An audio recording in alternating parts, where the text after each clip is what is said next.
তব কথামৃত তপ্ত জীবনাম কবিবৃতাং কল্মষাপহম শ্রবণমঙ্গলাং ভুবি গৃহণন্তি যে হৃদয়জনা। নমস্কার, সৎপ্রসঙ্গ চ্যানেলে আজ আমরা জানব যারা দুর্বল, যাদের সেই প্রেমোদয় হয় না, যারা সংসারী জীব, যাদের পায়ে মায়ার বেড়ি, তাদের কি উপায়। ভক্তেরা এইরূপ চিন্তা করিতেছেন। ঠাকুর জয়গোপালের বৈঠকখানায় ভক্ত সঙ্গে উপবিষ্ট, সম্মুখে জয়গোপাল, তাহার আত্মীয়রা ও প্রতিবাসীগণ। একজন প্রতিবেশী বিচার করিবেন বলিয়া প্রস্তুত ছিলেন। তিনি অগ্রণী হইয়া কথা আরম্ভ করিলেন। জয়গোপালের ভ্রাতা বৈকুণ্ঠও আছেন। বৈকুণ্ঠ জিজ্ঞাসা করছেন ঠাকুরকে, আমরা সংসারী লোক, আমাদের কিছু বলুন। শ্রী শ্রী রামকৃষ্ণ, তাকে জেনে এক হাত ঈশ্বরের পাদপদ্ম রেখে আর এক হাত দিয়ে সংসার করো। বৈকুণ্ঠ, মহাশয়, সংসার কি মিথ্যা?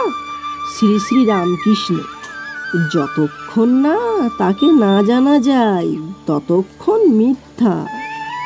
যতদিন মানুষ তাকে ভুলে থাকে আর আমার করে, মায়ায় বদ্ধ হয়ে কামিনী কাঞ্চনে মুগ্ধ হয়ে আর ভাবে মায়াতেই এমন মানুষ অজ্ঞান হয়। শ্রী শ্রী রামকৃষ্ণ, যতক্ষণ তাকে না জানা যায় ততক্ষণ মিথ্যা। যখন তাকে ভুলে মানুষ আমার করে, মায়ায় বদ্ধ হয়ে কামিনী কাঞ্চনে মুগ্ধ হয়ে আরো ডোবে, মায়াতে এমন মানুষ অজ্ঞান হয় যে পালাবার পথ থাকলেও পালাতে পারে না। তোমরা তো নিজেরা দেখছো যে সংসার অনিত্য। এই বাড়ি দেখো না কেন, কত লোক এলো গেল, কত জন্মালো, কত দেহ ত্যাগ করলো। সংসার এই আছে, এই নাই, অনিত্য। যাদের এত আমার করছো, চোখ বুঝলেই নাই, কেউ নাই। তবুও নাতির জন্য কাশি যাওয়া হয় না। আমার হারুর কি হবে? যাওয়ার পদ আছে, তবুও মাছ পালাতে পারে না। গুটি পোকা, আপন নালে আপনি মরে। এইরূপ সংসার মিথ্যা, অনিত্য। প্রতিবেশী জিজ্ঞাসা করছেন, মহাশয়, এক হাত ঈশ্বরে আর এক হাত সংসারে রাখবো কেন? যদি সংসার অনিত্য, এক হাতই বা সংসারে দেব কেন?